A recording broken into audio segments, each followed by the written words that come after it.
आप सभी को नमस्कार। आज हम स्टार्ट करने जा रहे हैं एक नई सीरीज़ जिसमें हम देखेंगे विजन आईएएस के डेली करंट अफेयर के एक क्रिस्प नोट्स। बेसिकली ये हैंड रिटन नोट्स हैं। ये हमारे किसी भी एग्ज़ाम में काफ़ी हेल्पफुल रहेंगे। तो आइए स्टार्ट करते हैं। इसमें पहला टॉपिक है हमारा, डब्ल्यू ने अभी एक नया इनिशिएटिव लॉन्च किया है 3/35, जिसमें डब्ल्यू चाहता है कि हम सब प्राइस को हाइक करें तीन ऐसे प्रोडक्ट्स का जो काफ़ी हमारे हेल्थ के लिए काफ़ी हानिकारक है। जिसमें पहला प्रोडक्ट है टबैको, दूसरा है अल्कोहल, तीसरा है शुगरी ड्रिंक्स। इसकी शॉर्ट फॉर्म बनेगी, वो तास भी बोल सकते हैं या फिर सॉल्ट भी बोल सकते हैं। तो इस इनिशिएटिव में डब्ल्यू क्या चाहता है कि अब एटलीस्ट इन प्रोडक्ट्स का 50% प्राइस राइज हो थ्रू हेल्थ टैक्सेस बाय 2035। अब हेल्थ टैक्सेस होता क्या है? हेल्थ टैक्सेस बेसिकली ऐसे प्रोडक्ट्स पे टैक्स लगाया जाता है जो नेगेटिव पब्लिक हेल्थ इम्पैक्ट करता है पब्लिक के ऊपर। तो डब्ल्यू रिकमेंड करता है ऐसे टैक्सेस को as a cost effective tool for addressing obesity and non communicable diseases. अब क्यों ज़रूरी है हेल्थ टैक्सेस का? ये बेसिकली हेल्थ इम्पैक्ट करता है क्योंकि increase burden of non communicable disease. उसके बाद इकोनॉमिक इम्पैक्ट करता है। कैसे? ये क्रिएट करता है नेगेटिव एक्सटर्नलिटीज़ और इंटरनलिटीज़। एक्सटर्नलिटीज़ ऐसे कि कॉस्ट टू अदर्स, और इंटरनलिटीज़ में ये हिडन कॉस्ट करता है कंज्यूमर के ऊपर उनकी डिजीज़ बर्डन बढ़ाने में। उसके बाद क्यों ज़रूरी है? रेवेन्यू जनरेशन के लिए और प्रमोट इक्विटी। अब कौन कौन से ऐसे स्टेप्स लिए हैं इंडिया ने for curbing consumption of unhealthy products? पहला तो है higher GST slab on aerated beverages, that is 28%। उसके बाद एफएसआई ने लिमिट बढ़ाई है ट्रांस फैटी एसिड की। बढ़ाई नहीं है, रिस्ट्रिक्ट की है इन food products at 2% of total oil and fats. तो ये हमने देखा डब्ल्यू का एक नया इनिशिएटिव 3/35, जिसमें जो अनहेल्दी प्रोडक्ट्स है लाइक टबैको, अल्कोहल और शुगरी ड्रिंक्स, इनको इनका प्राइस बढ़ाना है बाय 2035 तक एटलीस्ट 50%। उसके बाद नेक्स्ट टॉपिक है राइज ऑफ जो ग्लोबल साउथ है वो कैसे एक नया वर्ल्ड ऑर्डर क्रिएट कर रहे हैं। तो अब हमें इसमें सबसे पहले देखना है कि ग्लोबल साउथ है क्या। ग्लोबल साउथ बेसिकली ऐसी टेक्निकली और सोशली लेस डेवलप्ड कंट्रीज़ हैं जो सदर्न हेमिस्फीयर में पाई जाती है एक्सेप्ट ऑस्ट्रेलिया एंड न्यूजीलैंड। ये बेसिकली कंसेप्ट आया था ब्रेंट रिपोर्ट से, जहाँ पे एक ब्रेंट लाइन का कंसेप्ट आया था कि जो इस लाइन से नीचे नीचे कंट्रीज़ है जो टेक्निकली और सोशली लेस डेवलप्ड है, उन सभी कंट्रीज़ को ग्लोबल साउथ बोला गया। अब ये कैसे ग्लोबल साउथ कंट्रीज़ है शेप कर रही है नया वर्ल्ड ऑर्डर? ये जितने भी ग्लोबल साउथ कंट्रीज़ है ये अकाउंट करते हैं 40% ऑफ द वर्ल्ड ट्रेड। तो एक बेसिकली ये वॉइस क्रिएट कर रही है अपने वर्ल्ड ट्रेड में कि हम भी सप्लाई चेन इनिशिएटिव में इनका काफ़ी बड़ा रोल है। उसके बाद सेकंड पॉइंट है डेमोग्राफिक स्ट्रेंथ। यहाँ पे ज़्यादा पॉपुलेशन पाई जाती है इन कंट्रीज़ में। उसके बाद थर्ड पॉइंट है strengthening alternative institutions like BRICS contingent reserve arrangement and new development bank. तो ये ऐसे ऐसे नए इनिशिएटिव्स आ रहे हैं जो बेसिकली फोकस कर रहे हैं ग्लोबल साउथ पे। तो इस तरीके से हमने देखा कि जो ग्लोबल साउथ कंट्रीज़ हैं वो कैसे शेप कर रही है एक new world order. Next topic है जो organisation for provision of chemical weapons है, उसकी हाल ही में एशियन पार्टीज़ की मीटिंग हुई न्यू दिल्ली में। तो ये जो organisation for provision of chemical weapon है, ये इम्प्लीमेंटिंग एजेंसी है CWC की, केमिकल वेपन कन्वेंशन की। जो ये केमिकल वेपन कन्वेंशन है ये 1992 में ड्राफ्ट कन्वेंशन की तरह अडॉप्ट किया गया था बाय कॉन्फ्रेंस ऑन डिसआर्मामेंट, और ये फोर्स में आया था 1997 में। ये जो CWC है ये वर्ल्ड की फर्स्ट मल्टीलेटरल डिसआर्मामेंट एग्रीमेंट है for elimination of entire category of weapons of mass destruction with in a fix time framework. तो इस पर एक टाइम फ्रेमवर्क था कि हमें कोई भी केमिकल वेपन उसको एलिमिनेट करना है from entire category of weapons of mass destruction. इसमें बेसिकली 193 पार्टीज़ हैं और इंडिया भी इसकी सिग्नेटरी है।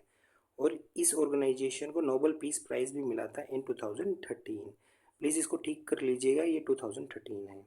उसके बाद इंडिया में ऐसी कौन सी पार्टी है जो इम्प्लीमेंट करती है केमिकल वेपन कन्वेंशन को? ये है NACWC। ये इसको बनाया गया था केमिकल वेपन कन्वेंशन एक्ट 2000 में। और अभी हाल ही में 2024 में इंडियन केमिकल काउंसिल है उसको अवार्ड दिया था OPCW हैक अवार्ड। ये काफ़ी अच्छा काम कर रहे हैं अवेयरनेस फैलाने में टुवर्ड्स केमिकल वेपन्स। आइए नेक्स्ट पेज देखते हैं। अब हमारा नेक्स्ट टॉपिक है, छत्तीसगढ़ फॉरेस्ट डिपार्टमेंट ने विड्रॉ किया है directive on community forest reserve rights में। ये जो डायरेक्टिव इशू की थी छत्तीसगढ़ फॉरेस्ट डिपार्टमेंट ने, ये इन अलाइन करती थी जो कम्युनिटी फॉरेस्ट रिजर्व राइट्स की with national working plan code 2023। ये बेसिकली क्या है नेशनल वर्किंग प्लान कोड 2023? ये रिलीज़ किया था इन्वायरमेंट मिनिस्ट्री ने इन 2004 एंड इसको अमेंड किया था 2014 में। ये basically scientific management of different forest divisions of our country है इस कोड के अंदर। एंड जो अभी ऊपर बात हुई कम्युनिटी फॉरेस्ट रिजर्व राइट्स, इसको हम देखते हैं कि ये इसको प्रोवाइड किया गया था अंडर फॉरेस्ट राइट एक्ट 2006, जिसको बोला जाता है ST and other traditional forest dwellers recognition of forest right act. इसके अंदर राइट्स प्रोवाइड किए गए हैं जो हमारे कम्युनिटीज़ फॉरेस्ट के आसपास रहती है, जो शेड्यूल ट्राइब हमारे फॉरेस्ट के आसपास रहती है, वो कौन से राइट है? वो प्रोटेक्ट करने की, फॉरेस्ट को रीजनरेट करने की, कंजर्व करने की और मैनेज करने की कम्युनिटी फॉरेस्ट रिजर्व्स को वाया ग्राम सभा। उसके बाद जो ये हमारे कम्युनिटी फॉरेस्ट रिजर्व एरिया है, ये कॉमन फॉरेस्ट लैंड कहलाते हैं, जो कि traditionally protected by particular community. ये राइट्स देते हैं allow communities to formulate rules for forest use by itself. और जो फॉरेस्ट राइट एक्ट 2006 है, वो पास्ड हुआ था जो अंडू करने के लिए historical injustice occur to forest dwelling communities. ये बेसिकली रिकॉग्नाइज करता है इंडिविजुअल राइट्स और कम्युनिटी राइट्स। इंडिविजुअल राइट्स कैसे? जैसे सेल्फ कल्टिवेशन एंड हैबिटेशन। और कम्युनिटी राइट्स कैसे? जैसे grazing, right to intellectual property and traditional knowledge. तो बेसिकली अभी जो हमने देखा वो ये था कि जो छत्तीसगढ़ फॉरेस्ट डिपार्टमेंट है, उसने विड्रू किया है कम्युनिटी फॉरेस्ट रिजर्व राइट्स के डायरेक्टिव को, जो ऑब्जेक्शंस थी जिसमें NGO काफ़ी जा नहीं पा रहे थे, या अदर जो पार्टीज़ है, गवर्नमेंट पार्टीज़ है, वो नहीं पार्टिसिपेट कर पा रहे थे।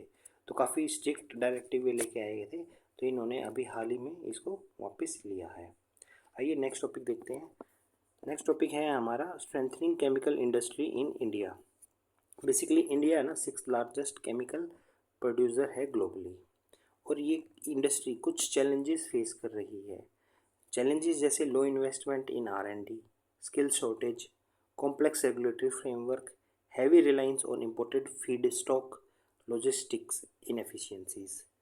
तो जब भी अगर हमारा कोई क्वेश्चन आ जाए, इंडस्ट्री से रिलेटेड आ जाए या फिर केमिकल इंडस्ट्री से रिलेटेड आ जाए, तो उसमें हमें इन चैलेंजेस को ज़रूर लिखना है। तो ये काफ़ी जेनरिक है, अगर मान लो इंडस्ट्री भी आ जाए तो उसमें भी हम यही लिखेंगे, low investment in R&D, skill stock shortage, complex regulatory framework, या फिर लॉजिस्टिक इश्यूज़। तो ये काफ़ी सेम से ही आपके इश्यूज़ दिखेंगे हर जगह। उसके बाद इसमें हम सॉल्यूशंस क्या है, वे अहेड क्या है, तो वायबिलिटी गैप फंडिंग कर सकते हैं, एस्टेब्लिश कर सकते हैं केमिकल हब्स को, फास्ट ट्रैक इन्वायरमेंटल क्लियरेंस कर सकते हैं। तो ये हमने देखा कि क्या क्या चैलेंजेस केमिकल इंडस्ट्री फेस कर रही है और उसको हम कैसे रिजोल्व कर सकते हैं, कि क्या वे अहेड है। नेक्स्ट टॉपिक है सर्विलेंस प्राइसिंग। इसको हम पर्सनलाइज्ड और डायनामिक प्राइसिंग भी बोलते हैं। ये बेसिकली ऐसी प्रैक्टिस है जहाँ पे बिजनेसेस या फिर ऑनलाइन रिटेलर्स यूज़ करते हैं data of individuals to adjust price of एक पर्टिकुलर प्रोडक्ट और service based on their browsing history, location और परचेस। ये बेसिकली इलीगल है, बट काफ़ी कंपनियाँ ऐसे इसको करती है कि ऐसा पर्टिकुलर प्रोडक्ट को दिखाती है जो उसके प्राइस को फ्लक्चुएट भी करती है। उसके बाद नेक्स्ट टॉपिक है क्रियाचल्ली आइलैंड। ये बेसिकली आइलैंड है गल्फ ऑफ मन्नार में। ये बेसिकली इसके अंदर TN शोर प्रोजेक्ट ऑफ तमिलनाडु है। इसके अंदर क्या किया गया है कि जितना भी इस आइलैंड है उसके अराउंड जो हमारी कोरल रीफ्स है उसको रिस्टोर करने का एक प्रोजेक्ट स्टार्ट हुआ है by using artificial reefs and planting sea grass beds. उसके बाद नेक्स्ट टॉपिक है अपाचे AH-64E। ये अभी हाल ही में इंडिया ने परचेज़ किया फ्रॉम USA, और ये कॉम्बैक्ट हेलीकॉप्टर है और equip with hello fire missiles.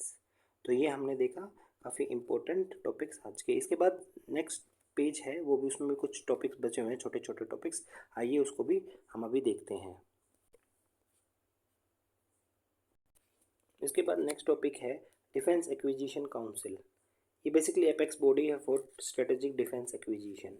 इसको चेयरमैन, इसके चेयरपर्सन हैं डिफेंस मिनिस्टर, और ये इन प्रिंसिपल अप्रूवल देता है डिफेंस कैपिटल एक्विजिशन के लिए।